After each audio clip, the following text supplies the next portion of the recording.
আসসালামু আলাইকুম এভরিওয়ান, সবাই কেমন আছেন? আশা করছি সবাই ভালো আছেন। আলহামদুলিল্লাহ, আমিও ভালো আছি। চলে আসলাম নতুন আরও একটা ভ্লগ নিয়ে। আশা করছি আমার আজকের ভ্লগটা আপনাদের ভালো লাগবে। ভালো লাগলে অবশ্যই like, share and subscribe my channel and follow my Facebook page Afroza's world. এখানে হচ্ছে চাঁদ রাত্রে আমি কুনাফা বানিয়েছিলাম, সেটারই ভিডিও আজকে আপনাদের সাথে শেয়ার করছি, কিভাবে আমি কুনাফাটা বানিয়েছিলাম। এই কুনাফাটা খেতে অসম্ভব মজা হয়, আর সামনে যেহেতু কুরবানির ঈদ আবার চলে আসছে, তাই এটা কিন্তু আপনারা ট্রাই করতে পারেন। এটা খাবারের টেবিলের সৌন্দর্যটা যেমন বাড়ায়, আর যারা ঈদের দিন এই খাবারটা খাবে তারা আপনার প্রশংসা করতে বাধ্য হবে। অনেক সুস্বাদু এই সেমাইটা। আমার বাচ্চারা খুব পছন্দ করে, আমার পরিবারের সবাই খুব পছন্দ করে, স্পেশালি আমার বড় মেয়ে খুব বেশি পছন্দ করে কুনাফা খেতে। তো চলেন আজকের রেসিপিটা আপনাদের সাথে শেয়ার করি, আর ভালো লাগলে অবশ্যই আমার চ্যানেলটা সাবস্ক্রাইব করে দেবেন, আর ফেসবুক পেজ থেকে যারা দেখছেন তারা পেজটাকে ফলো করে দিবেন। এখানে আমি 500 গ্রামের মতো সেমাই নিয়ে নিয়েছি। এটা হচ্ছে লাচ্চা সেমাই, আর এটা আমার নিজের হাতে ঘরে বানানো লাচ্চা সেমাই।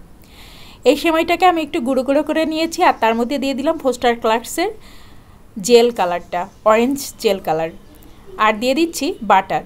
এখানে আমি বাটার দিয়ে দিলাম প্রায় 200 গ্রামের মতো। এখন বাটার, তারপরে কালার, তারপরে সেমাই সব কিছু একসাথে মাখিয়ে নিচ্ছি। এভাবে 2 হাত দিয়ে মাখিয়ে নিতে হবে। এখানে বাটারটাকে আমি রুম টেম্পারেচারে এনে সেমাইয়ের মধ্যে দিয়ে মাখিয়ে নিচ্ছি। এটাকে কিন্তু কোনোভাবে গলানো যাবে না, এভাবে রুম টেম্পারেচারে এনে এটাকে সেমাইয়ের সাথে এভাবে 2 হাত দিয়ে ডলে ডলে মাখিয়ে নিতে হবে। সেমাইটাকে আমি বাটার দিয়ে আর অরেঞ্জ ফুড কালার দিয়ে মাখিয়ে নিয়েছি। এখানে কালারটা অপশনাল, আপনারা চাইলে দিতে পারেন, না চাইলে না দিতে পারেন, তবে এখানে বাটারটা অবশ্যই দিতে হবে। সেমাইটাকে তো রেডি করে ফেললাম, এখন চলেন ক্রিম তৈরি করতে চলে যাই। কুনাফা তৈরির ক্রিম।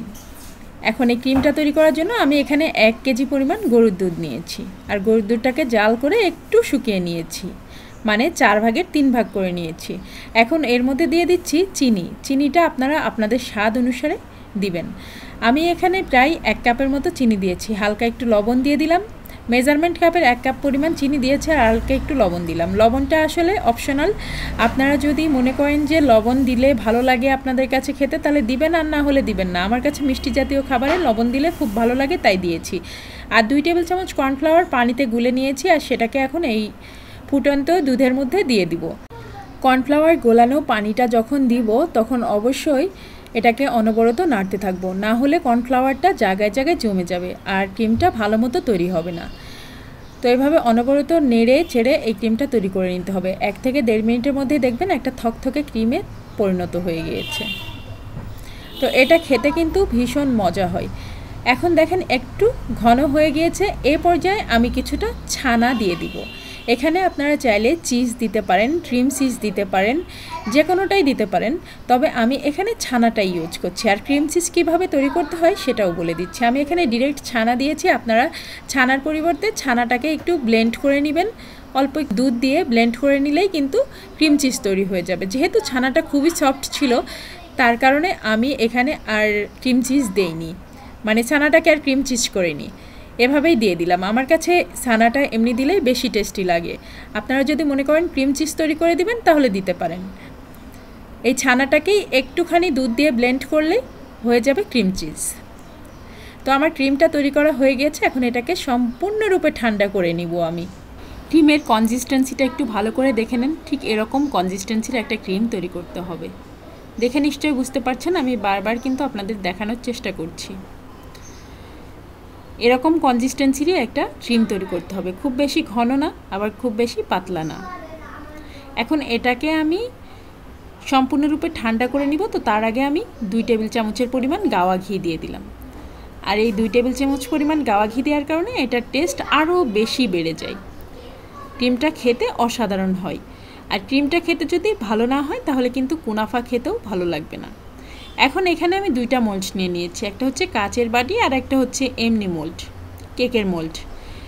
তো দুটাকেই আমি এখন ঘি দিয়ে ভালো করে ব্রাশ করে নিচ্ছি, এতে করে কুনাফাটা মোল্ড আউট করতে আমার সুবিধা হবে। আর কুনাফার মধ্যে একটা সুন্দর টেস্টও চলে আসবে। এখানে তেলও দিতে পারেন, তবে তেল দেওয়ার থেকে আমার কাছে মনে হয়েছে ঘি দিয়ে ব্রাশ করে নিলেই বেশি সুন্দর একটা ফ্লেভার আসবে। আর এখন এর মধ্যে আমি প্রথমে সেমাইটাকে সেট করে নিব। তো সেমাইটাকে দিচ্ছি, আর সেমাইটাকে দিয়ে চেপে চেপে সেট করে নিতে হবে। 2 হাত দিয়ে চেপে চেপে সেমাইটাকে অবশ্যই সেট করে নেবেন মোল্ডের ভিতরে। বাটিটা নিয়েছি কী কারণে সেটা বলছি। আমি মোল্ডে যেটা সেট করছি সেটা হচ্ছে ঈদের দিন সকালে বের করব। আমি চাঁদ রাত্রে এই কুনাফাটা বানাচ্ছি। আর যেটা হচ্ছে বাটিতে সেটা আমার বাচ্চারা খাবে, মানে বানানোর সাথে সাথে তারা গরম গরম এই বাটি থেকে তুলে খাবে। তো 2টাতে সেট করছি এই কারণে যে বাটিরটা আমার বাচ্চারা এখন খাবে, আর মোল্ডেরটা সকালবেলা আমি মোল্ড আউট করবো। তো দেখতেই পাচ্ছেন একদম চেপে চেপে আমি সেট করে নিয়েছি। আর মাঝখানে একটু গর্ত মতো করেছি যেটার মধ্যে আমি ক্রিম দিচ্ছি, আর চারপাশে কিন্তু সেমাই থাকবে। দেখতেই পাচ্ছেন চেপে চেপে চারপাশে সেমাই দিয়েছি, আর হচ্ছে মাঝখানে একটু গর্তের মতো করেছি যেটা ক্রিম দিব। তো এখন আমি মোল্ডেরটা ক্রিম ঢেলে নিলাম। দেখেন আপনাদেরকে আর একটু ভালো করে দেখাই দিচ্ছি কিভাবে ক্রিম ঢেলে নিয়েছি। আর ক্রিমটার কনসিস্টেন্সি কীরকম হয়েছে সেটা নিশ্চয়ই বুঝতে পেরেছেন। আর এখন আমি উপর দিয়ে আবারও সেমাই দিয়ে দিচ্ছি। প্রথমে মোল্ডেরটা সেট করে নিচ্ছি, তারপরে আমি বাটিটা সেট করব। মোল্ডেরটা সেট করার কারণ হচ্ছে মোল্ডটা আমি ঈদের দিন সকালে বের করব, আর এই বাটিটা আমার বাচ্চারা জাস্ট বেক করার পরেই তারা গরম গরম খেয়ে নেবে। এই কুনাফাটা আমাকে বেক করতে হবে মাইক্রোওয়েভে।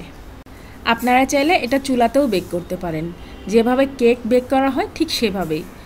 মাইক্রোওয়েভে 180 ডিগ্রি সেলসিয়াস তাপমাত্রায় আমি 45 মিনিট বেক করে নিয়েছি। ব্যাস, তাহলেই কুনাফা তৈরি হয়ে যাবে। আর গরম গরম কখনোই মোল্ড আউট করতে যাবেন না, তাহলে কিন্তু ভেঙে যাবে। সম্পূর্ণ ঠান্ডা হওয়ার পরে মোল্ড আউট করবেন। এখন আমি এটাকে বেক করতে দিয়ে দিব, আর তার মধ্যে আমি চিনির শিরাটা তৈরি করে নিব। আমি অনেক দুঃখিত যে চিনির শিরার ভিডিওটা আমার স্কিপ হয়ে গিয়েছে, তবে শিরাটা আমি কিভাবে তৈরি করেছি সেটা এখন আমি বলে দিচ্ছি। শিরাটাকে আমি তৈরি করেছি 1/2 কাপ চিনির মধ্যে 1 কাপ পানি দিয়েছি। ব্যাস, এরপরে ফুটিয়ে নিয়েছি 6-7 মিনিট ধরে। তারপরে কিন্তু আমার শিরাটা রেডি হয়ে গিয়েছে। আর শিরার মধ্যে কোনো কিছুই দেওয়ার দরকার নেই, শুধু চিনি আর পানি। তো ব্যাস, এখন আমি এইগুলাকে বেক করে নিব। 180 ডিগ্রি সেলসিয়াস তাপমাত্রায় বেক করে নিয়েছি। আর এই যে গরম কুনাফার ভিতরে আমি এখন দিয়ে দিচ্ছি কুসুম গরম চিনির শিরা। গরম কুনাফার মধ্যে দিতে হবে কুসুম গরম চিনির শিরা। কুনাফাটা অবশ্যই গরম থাকতে হবে, আর চিনির শিরাটা থাকতে হবে কুসুম গরম। ব্যাস, আমি এখন শিরাটা দিয়ে দিলেই আমার কুনাফাটা কিন্তু তৈরি হয়ে গেল। এখন ওয়েট করতে হবে এটা সম্পূর্ণ ঠান্ডা হওয়া পর্যন্ত। বেক করার পরে খুব সুন্দর একটা কালার এসেছে সেমাইগুলাতে, দেখতেই পাচ্ছেন খুব সুন্দর একটা কালার এসেছে, ব্রাউন ব্রাউন একটা কালার এসেছে। আর চিনি শিরাটা আমি যে পরিমাণ বানিয়েছিলাম তার 4 ভাগের 3 ভাগ দিয়েছি এই মোল্ডের কুনাফাতে, আর 1 ভাগ দিয়েছি বাটির কুনাফাতে। এবার বাটির কুনাফাটাতেও আমি চিনি শিরাটা দিয়ে দিচ্ছি, কারণ বাটিতে আমি কম পরিমাণ কুনাফা সেট করেছি বাচ্চাদের এখন খাওয়ার জন্য। আর মোল্ডে আমি বেশি পরিমাণ, মানে একটা বড় সাইজের কুনাফা রেডি করেছি। এখন বাটিরটাও রেডি হয়ে গিয়েছে। বাটিরটা এখনই বাচ্চারা খেয়ে নেবে। ঈদের দিন সকালবেলা আমি কুনাফাটাকে ফ্রিজ থেকে বের করলাম। সম্পূর্ণ ঠান্ডা হওয়ার পরে আমি মোল্ডটাকে খুলে ফেলেছিলাম। তো এই তো দেখেন আমার কুনাফা রেডি। ঈদের দিন সকালে আমার বাচ্চারা কুনাফা খাবে, সেজন্য আমি এখান থেকে কুনাফা কেটে বাচ্চাদেরকে খেতে দিচ্ছি। আর দেখেন এটা কিন্তু খুব সুন্দর মতো সেট হয়েছে এবং অসাধারণ হয়েছে খেতে। আমার বড় বাচ্চাটা কুনাফা খেতে খুব পছন্দ করে, এত পছন্দ করে যে বলে বোঝাতে পারবো না। সামনে যেহেতু কোরবানির ঈদ আসছে, তো তার আগেই আপনারা এই ধরনের কুনাফা বানানোর জন্য একটু প্র্যাকটিস করে নিতে পারেন। বাসায় ছোট বড় সবাই কিন্তু পছন্দ করবে। আর ঈদের দিনে অবশ্যই এই ধরনের কুনাফা একটা খাবার টেবিলে রাখবেন। এতে করে আপনার বাসায় গেস্ট যারা আসবে তারাও ভীষণ খুশি হবে খেয়ে, এবং বাসায় যারা বাড়ির মানুষ তারাও কিন্তু খুব খুশি হবে। আর বাসার বাচ্চারা তো খেয়ে খুবই মজা পাবে। এই কুনাফা রেসিপিটা বাচ্চারা খুব পছন্দ করে। আমার বাসায় 2টা বাচ্চাই খুব পছন্দ করে। আর ঈদের দিন আমার বাসার খাবার টেবিলে আমার বাচ্চাদের সব পছন্দের খাবার থাকে। স্পেশাল যে কোনো দিনে বাচ্চাদের পছন্দের খাবারগুলো বানানোই থাকে আমার প্রধান কাজ। তো এই তো এখন আমি আমার 2টা বাচ্চাকে খেতে দিয়ে দিব। আর দেখেন তারা কতটা মজা করে খায়। আমার বড় মেয়েটা খুব পছন্দ করে, ছোট মেয়েটা ওভাবে এখনও খেতে পারে না, তবে সেও পছন্দ করে। আমি আশা করছি আমার আজকের ভিডিওটা নতুন রাঁধুনিদের অনেক উপকারে লাগবে, কারণ যারা রান্না করতে পারেন তারা তো অনেক ধরনের রান্না করতে পারেন। আমার চেয়েও হয়তো অনেক বেশি রান্না করতে পারেন, অনেক ভালো রান্না করতে পারেন, কিন্তু যারা নতুন রাঁধুনি আপুরা আছেন তাদের নিশ্চয়ই উপকার হবে। তো আমার ভিডিওটা ভালো লাগলে অবশ্যই আমার চ্যানেলটা সাবস্ক্রাইব করে দিবেন, পাশে থাকা বেল আইকনে একটা প্রেস করে দিবেন। এতে করে আমি যে কোনো ভিডিও দিলে তার নোটিফিকেশন আপনার কাছে পৌঁছে যাবে আর সহজে আপনি আমার নতুন ভিডিওটা দেখে নিতে পারবেন। আর যারা ফেসবুক পেজ থেকে আমার ভিডিওটা দেখছেন তারা অবশ্যই পেজটাকে ফলো করে দিবেন আর ভিডিওটাতে একটা লাইক করে দিবেন। এতে করে আমি যে কোনো ভিডিও দিলে তার নোটিফিকেশন আপনার কাছে পৌঁছে যাবে আর সহজে আপনি আমার নতুন ভিডিওটা দেখে নিতে পারবেন। সবাই ভালো থাকবেন, সুস্থ থাকবেন, নিরাপদে থাকবেন। আল্লাহর কাছে আমাদের জন্য দোয়া করবেন, আমার পরিবারের জন্য দোয়া করবেন আর আমার জন্য দোয়া করবেন, আমি যেন আরও ভালো ভালো কন্টেন্ট আপনাদের উপহার দিতে পারি। আজকের মতো বিদায় নিচ্ছি, আল্লাহ হাফেজ।